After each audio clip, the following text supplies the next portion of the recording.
Hello everyone. Our today's topic is periodic classification of elements. What does it mean? A periodic classification of elements. As you know, there are around 118 elements present in uh, are known to us. 118 elements are known to us. Out of 118 elements, 98 elements are can be found naturally. मतलब 98 जो elements हैं वो naturally nature में अकर करते हैं, ठीक है।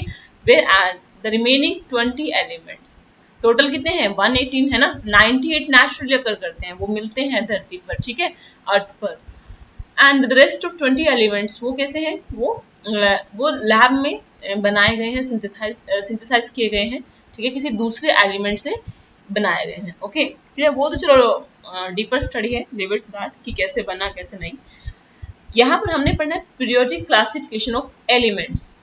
देखो इतने सारे एलिमेंट्स हैं, हमें उनको स्टडी करना है ना। एलिमेंट्स की स्टडी बहुत ज़रूरी है, तभी तो हम कुछ बना सकेंगे।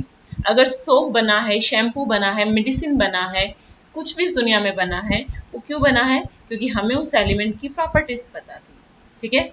जिस जिस एलिमेंट से वो बना है उनकी प्रॉपर्टीज हमें नोन थी, ठीक है। ओके, तो पीरियोडिक क्लास इनका क्लासिफिकेशन करना बहुत ज़रूरी है, इनको स्टडी करना बहुत ज़रूरी है। स्टडी करने का क्या तरीका है? सबसे इजी तरीका क्या होता है? अगर आपके पास बहुत सारे आइटम्स हैं और आप उनको एक एक को स्टडी करना चाहते हो, तो what will be the easiest way? तो हम क्या करते हैं, हम क्लासिफाई कर देते हैं ना। आप समझ, क्योंकि देखो जो इतने सारे एलिमेंट्स हैं सभी वैसे तो एक दूसरे से डिफरेंट है, बट उनमें कुछ प्रॉपर्टीज सिमिलर है, जैसे कि वी आर ह्यूमन बींग्स, है ना। Although we as an individual we are different, है ना, we are different to each other. No two person can be exactly same, है ना, you know that, क्योंकि दो इंसानों का डीएनए कभी भी सेम नहीं होता, तो डेफिनेटली दो बंदे कभी भी सेम नहीं हो सकते। Similarly two atoms can never be exactly same, but you must have observed some properties, है ना, which are similar, not all but some properties, like maybe some of your friends whom you know, they have some properties which you also have, है ना। उनके कुछ ऐसे characteristics हैं जो आपके पास भी हैं, उनको वो खाने को अच्छा लगता है जो आपको भी अच्छा लगता है। तो कुछ सिमिलैरिटी आप ऑब्वियसली आप दूसरे ह्यूमन बींग्स के साथ अपने आप को जब कंपेयर करते होंगे तो आपको जरूर मिलती होगी, मतलब समथिंग कुछ तो कॉमन है। अगर इन सभी एलिमेंट्स में कुछ चीजें कॉमन है तो हम क्या करते हैं, हम इनको क्लासिफाई कर देते हैं। इजिएस्ट वे क्या है, इनको क्लासिफाई कर देते हैं, इनके ग्रुप बना लेंगे। ग्रुप बनाने का मतलब ये है कि जो एलिमेंट्स सेम प्रॉपर्टी या फिर कहो सिमिलर प्रॉपर्टीज एग्जिबिट करते हैं उनको हम एक ग्रुप में डाल दें। इससे क्या होगा कि हमको सारे एलिमेंट्स की प्रॉपर्टीज को याद करने की जरूरत नहीं है। हमने जितने ग्रुप बनाए हैं ना, हम सिर्फ उतने ग्रुप की प्रॉपर्टीज को याद कर लेंगे तो हमारा काम हो जाएगा। जैसे कि मेरे पास अगर 200 स्टूडेंट्स मेरे हैं, सपोज करो, जो मुझसे केमिस्ट्री पढ़ रहे हैं, और 200 स्टूडेंट्स को इंडिविजुअली एक एक चीज उसके बारे में पता लगाने इज वेरी डिफिकल्ट टास्क, है ना। So what will I do, I will classify all the 200 students into some groups, है ना। मान लो मैंने 10 ग्रुप बना लिए, 200 स्टूडेंट्स के 10 ग्रुप बना लिए, उनकी थोड़ा उनका बिहेवियर चेक करके, और मैंने उनको उन 10 ग्रुप में उनके नेचर के अकॉर्डिंग डाल दिया। जैसे ग्रुप ए को मैंने बोला कि बड़े साइलेंट हैं, ग्रुप बी वाले बड़े नोटी हैं, ना, ग्रुप सी वाले क्या हैं, बड़े स्टूडियस हैं। ओके, तो ऐसे करके मैंने उनको क्लासिफाई कर दिया। इससे क्या हुआ कि मुझे अब सिर्फ ग्रुप को याद करना पड़ेगा, मुझे इतना याद रखना पड़ेगा कि इस ग्रुप में बस ये बच्चा है और इस ग्रुप की ये प्रॉपर्टी है ना। तो उससे क्या हुआ, ये बहुत ईजी कर दिया, है ना। इस काम, ये मेरा जो उनको स्टडी करने का जो मेरा काम था वो बहुत इजी हो गया एज कम्पेयर टू अगर मैं उनको इंडिविजुअली स्टडी करूँ, ठीक है। तो यहाँ पर हम इसलिए एलिमेंट्स का पीरियोडिक क्लासिफिकेशन करेंगे। ओके, नाउ फर्स्ट अटेम्प्ट, है ना, in order to classify them was done by Dobereiner, ठीक है। डॉबनर एक साइंटिस्ट थे जिन्होंने फर्स्ट अटेम्प्ट किया, पहला अटेम्प्ट उनका है एलिमेंट्स को क्लासिफाई करके उनकी स्टडी करने का। तो यहाँ पर एक नाम दिख रहा है आपको 5.1 में Dobereiner's triads. What does it mean कि डॉबनर ने ट्राई मतलब आपको सिमिलर लग रहा है, तीन, है ना, ट्राई ट्राई मीन्स तीन, मतलब उसने तीन तीन एलिमेंट्स के कुछ ग्रुप बनाए हैं। तो क्या थे वो group? I will show you. Here you can see in table 5.5 है ना, 5.2 you can see Dobinet's tribes. Here three groups are present. One is lithium, sodium, potassium. Second is calcium, strontium and barium. Third is chlorine, bromine and iodine. अब ये जो तीन group बने हैं इनका classification के पीछे क्या बेस रहा होगा हमें वो समझना है ना। कैसे उसने ये तीन ग्रुप बनाए? तो ये जो ग्रुप बने हैं वो उसने एक चीज ऑब्जर्व करी जो वो एलिमेंट्स को स्टडी कर रहा था। देखो हेयर लिथियम, अगर मैं यहाँ पर कुछ लिखूं, अगर if I write something here I tell you, यहाँ पर एक मिनट, लिथियम, लिथियम जो है आपका उसका एटॉमिक नंबर तो 3 है और एटॉमिक मास कितना है जी? कोई मुझे बता दे। 7। Enter. Potassium atomic mass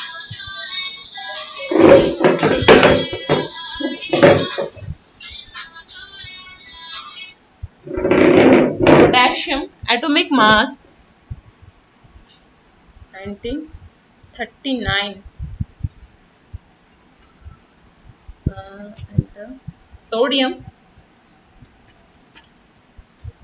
mass 23। Let me check out if I am not, हाँ ठीक है okay.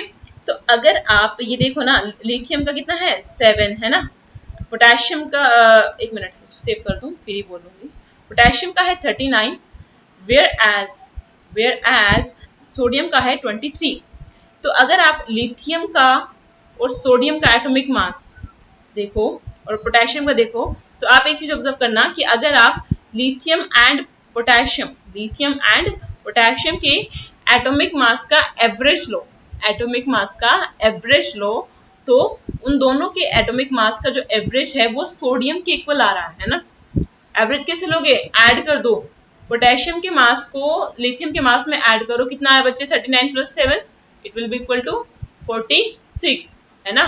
46 divided by 2 it will be equal to 23। तो 23 क्या आ गया आपका? सोडियम का मास है। सिमिलरली कैल्शियम बेरियम पे भी ये सेम प्रिंसिपल लगेगा एंड क्लोरीन ब्रोमीन आयोडीन पर भी ये सेम प्रिंसिपल लगेगा कि जो क्लोरीन और आयोडीन का जो मास है, क्लोरीन और iodine first element third element के एटॉमिक मास का अगर आप एवरेज लो, मतलब आप फर्स्ट का और थर्ड के एटॉमिक मास को ऐड करके डिवाइड करो 2 से, अगर तो जो वैल्यू आएगी वो सेंटर वाले एटम का एटॉमिक मास होगा। वो क्या होगा? वो सेंटर वाले एटम का एटॉमिक मास होगा। देखो यहाँ पर देखो कैल्शियम, स्ट्रोंशियम, बेरियम, एक मिनट इसमें क्लोज हो गया क्या?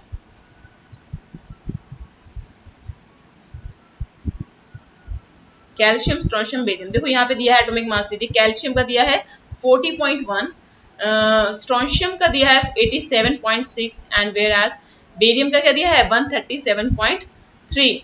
ठीक है, तो आप क्या करोगे? आप जस्ट ऐड कर दो कैल्शियम और बेरियम के मास को, ऐड करके उसका एवरेज ले लो, मतलब डिवाइड बाय 2 कर दो।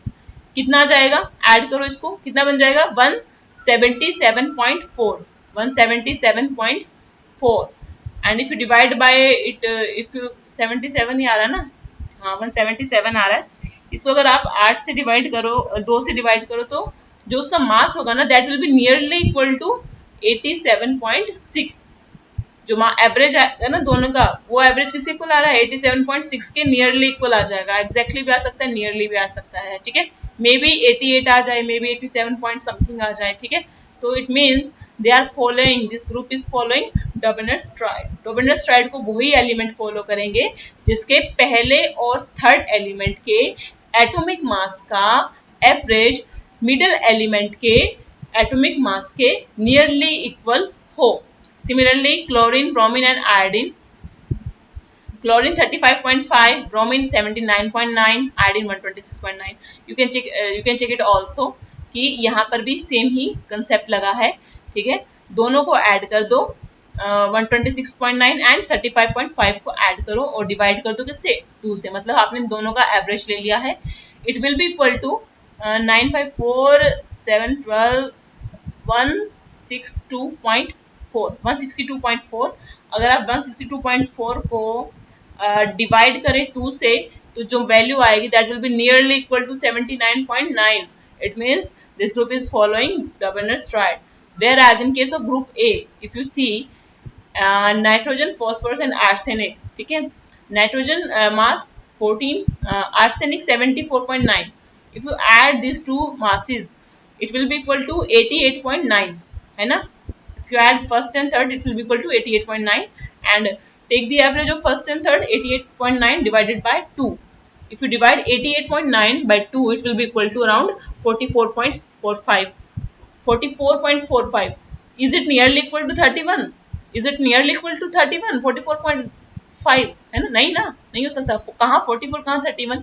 अगर 31 पॉइंट समथिंग आता, 31.5 आता, या 30 पॉइंट समथिंग आता, या 31.8 आता, ऐसा कुछ होता, तो we can consider it as nearly same, है ना. But 44 and 31, there's a huge difference between 31 and 44.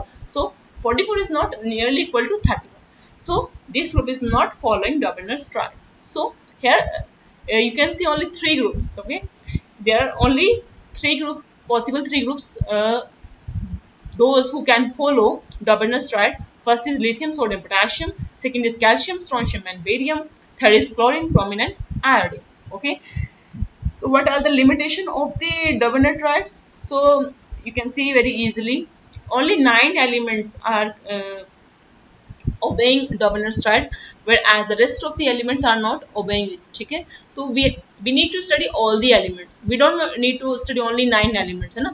If I want to study all the elements, it means I should know the properties of the every element, and also I should know which element will fall in which group, है ना. कौन सा element किस group में जाएगा वो भी मुझे पता होना चाहिए. ओके, तो ये इसकी बड़ी लिमिटेशन है कि ओनली 9 एलिमेंट्स ही ऐसे हैं जो डोबेनर ट्राइड्स को फॉलो कर रहे हैं, whereas the rest of the elements are not obeying it, not following it. So Dobener's triad is not as much successful as it should be, but it is appreciable because it is the first attempt. Okay, it was the first attempt. Now second attempt was done by Newland. Newland's law of octave. Octa stand for 8. Octa stand for 8. So something 8 elements will be involved here in his law. Let's see what was that. Okay. Actually, Newland had done, he arranged the elements in order of the increasing atomic mass. In what order? In the order of increasing atomic mass. Atomic mass के increasing order में element को arrange किया. मतलब जिसका कम था उसे पहले लगाया, फिर जिसका ज्यादा था उसे उसके बाद लगाया, है ना. ओके, एटॉमिक मास के ऑर्डर इंक्रीजिंग ऑर्डर में अरेंज किया. So what he observed at that time, he observed that the property of the first element and the 8th element, when he arranged all the elements that were known at that time, only 56 elements were known at the time of Newland. Okay, so he arranged those 56 elements in the increasing order of their atomic mass. What he observed then? He observed the property of first element is highly similar to properties of the 8th element. So what he said that if you arrange all the elements in the order of their increasing atomic mass, so I will show you. Hydrogen, lithium, beryllium, boron, carbon, nitrogen, oxygen. Then ये कितने हुए? 1 2 3 4 5 6 7. 8th कहाँ जाएगा? 8th को आपने इसके hydrogen के नीचे लिखना है. क्यों लिखा मैंने? नेक्स्ट ग्रुप क्यों नहीं बनाया? ये इसको इस ग्रुप में क्यों डाला? उसने क्या बोला था? उसने यही तो बोला कि फर्स्ट की प्रॉपर्टी 8th की प्रॉपर्टी के साथ सिमिलर है. अगर फर्स्ट और 8th की प्रॉपर्टी सिमिलर है तो they should come in some same group. तो हाइड्रोजन एंड फ्लोरीन एक ही ग्रुप में आने चाहिए. सिमिलरली आगे फ्लोरीन के बाद देखो यहाँ पे lithium. Okay. Lithium second element है, इस उसके अकॉर्डिंग, न्यूलैंड के अकॉर्डिंग लिथियम सेकेंड एलिमेंट है। Lithium, beryllium, boron, carbon, nitrogen, oxygen, fluorine, sodium. Sodium is the eighth element after lithium. If I consider lithium as first element, then sodium will be the eighth element. 1, 2, 3, 4, 5, 6, 7, 8 है ना? Okay, it means the property of lithium and sodium should be similar. Okay, similarly beryllium and magnesium should be similar. Boron and aluminum should be similar. Carbon and silicon should be similar, and nitrogen and phosphorus should be similar. Similarly, oxygen and sulfur should be similar. Okay, but what you have observed something different here. You can see there are two elements placed at one place. There are two elements are placed at one place, cobalt and nickel. Similarly, यहाँ पर cerium and lanthanum. You don't need to remember the name, just remember the symbol. That is enough. If you can remember, it is your choice. If you are not getting it, then leave it. Just remember the symbol. Okay, cobalt and nickel. Here, cerium and lanthanum. Okay, so two elements are present at one place. So it means something is wrong, something is going wrong, कुछ तो गलत हो रहा है। तो क्या हुआ है कि ऐसा होना, उन्होंने आगे देखा, इस चीज को स्टडी किया, 56 एलिमेंट जब हुए। और एक चीज और, हाँ एक और बताना, उन्होंने इन ग्रुप को म्यूजिकल नोट से कंपेयर किया है। Musical notes, you know, in our Indian classical music we consider 7 sargam है ना, सा रे गा मा पा धा नि सा, ठीक है। 7 सुर होते हैं, जो भी होते हैं, I don't know about notes, ठीक है। हिंदी में क्या बोलते हैं नहीं पता है, नोट्स इंग्लिश में बोलते हैं। ओके, तो फर्स्ट इज सा रे गा मा पा धा नी के बाद क्या आता है, सा, नी के बाद सा, मतलब 8th एलिमेंट फर्स्ट से सेम है। जैसे नोट्स में फर्स्ट नोट 8 नोट के साथ सिमिलर है। सिमिलरली जो उसने इंक्रीजिंग ऑर्डर में एलिमेंट्स को अरेंज किया in the increasing order of their atomic mass, तो जो एलिमेंट फर्स्ट एलिमेंट की प्रॉपर्टी 8th एलिमेंट के साथ सिमिलर हो। Okay, clear. तो although it was a good attempt but not successful. Okay, law of octaves is not successful because it is applicable only up to calcium, ठीक है। I'll show you where is calcium, here you can see। Okay, chromium इसने same group में डाल दी ना, boron aluminium, ठीक है, they are similar, but chromium is not similar to boron and aluminium. Similarly here titanium is not similar to carbon and silicon, but उसने इसको carbon and silicon के ग्रुप में डाल दिया है। Not yttrium, not indium, not any element after calcium, there is no element which is similar to in which that element is present, in which group that is element is present, ठीक है, उनसे similar वो नहीं है। Okay, so what does it mean कि it follows only up to calcium, not later. Okay, तो 56 elements उस time exist करते थे नेचर में, मतलब नॉन थे, ऑल्सो एग्जिस्टेड नहीं कहेंगे, एग्जिस्ट तो हमेशा उतने ही करते हैं जितने होंगे, बट न्यूलैंड के टाइम पर सिर्फ 56 एलिमेंट्स ही नॉन थे, तो 56 में भी ओनली 20 ही फॉलो कर रहे हैं, उसके लाखों बाकी वाले नहीं फॉलो कर रहे, so it means it's not a good one. Okay, now what is the second limitation? First limitation तो पता चल गई ना कि सभी एलिमेंट्स उस प्रॉपर्टीज को फॉलो नहीं कर पा रहे हैं, ओनली 20 एलिमेंट्स है ना, 20 नहीं, only up to calcium. Okay, फिर उसके बाद क्या है, उन्होंने सेम स्लॉट में दो एलिमेंट्स को एडजस्ट किया हुआ है ना, एडजस्टेड 2 एलिमेंट्स। अब देखो सेम स्लॉट में एडजस्ट कर दिया कोबाल्ट एंड निकल को। कोबाल्ट एंड निकल का एटॉमिक मास डिफरेंट है ना, सीरियम एंड लैंथन को सेम में कर दिया, जबकि सीरियम एंड लैंथन की प्रॉपर्टीज डिफरेंट है, थोड़ी सिमिलर भी हो सकती है बट डिफरेंट है काफी। ओके, एग्जैक्टली सेम नहीं है, और मासेस भी डिफरेंट है, तो how can he put 2 elements at one slot, है ना। तो this is also limitation of Newland's law of octaves. Second limitation is that he put 2 elements at one slot. Okay, third one is what? Third is one that ki cobalt and nickel are in the same slit. ये तो हो गया, हाँ, yes. Third one is that कि at that time पहली बात तो ये कि कैल्शियम तक ही फॉलो कर रहा है, उससे आगे फॉलो ही नहीं कर रहा है ना। ओनली 56 एलिमेंट्स ही नॉन थे न्यूलैंड के टाइम पर। उसके बाद जब लेटर डिस्कवरीज हुई और एलिमेंट की, if you observe here First is hydrogen and second is lithium. Do you remember anything? Do you remember the sequence of elements in increasing order of their atomic number? What we have studied. अगर आप atomic mass में भी देखें तब भी, हालांकि उसमें तो एटॉमिक मास के इंक्रीजिंग ऑर्डर में एलिमेंट्स को लगाया है, बट अगर आपको याद हो, मैं क्लास में जो आपको एटॉमिक नंबर याद कराती हूँ, तो हाइड्रोजन के बाद क्या आता है? हीलियम. हीलियम का मास 4 होता है, जबकि लिथियम का 7 है. तो हीलियम शुड बी देयर ना बिटवीन हाइड्रोजन एंड लिथियम, है ना? If I put helium here, because helium second number पर आता है. उस टाइम नोबल गैसेस की डिस्कवरी नहीं हुई थी. न्यूलैंड के टाइम पर किसी लोगों को ये नहीं पता था, कि किसी साइंटिस्ट को ये नहीं पता था कि नोबल गैसेस भी एग्जिस्ट करती हैं, क्योंकि नोबल जो गैसेस होती हैं वो जनरली किसी से रिएक्ट नहीं करती. जब तक वो रिएक्ट नहीं करती तो उनकी प्रॉपर्टीज दिखती ही नहीं. जब कोई चीज रिएक्ट करती है ना, तभी वो ऑब्जर्वेशन में आती है ना? एक बच्चा है जो क्लास में बोलता ही नहीं है, इससे बैठा है, वो ऑब्जर्वेशन में नहीं आता टीचर के. जो बच्चा रिस्पॉन्स करता है, क्वेश्चन करता है, किसी भी तरीके से रिएक्ट करता है, वो बच्चा टीचर के ऑब्जर्वेशन में हमेशा आता है.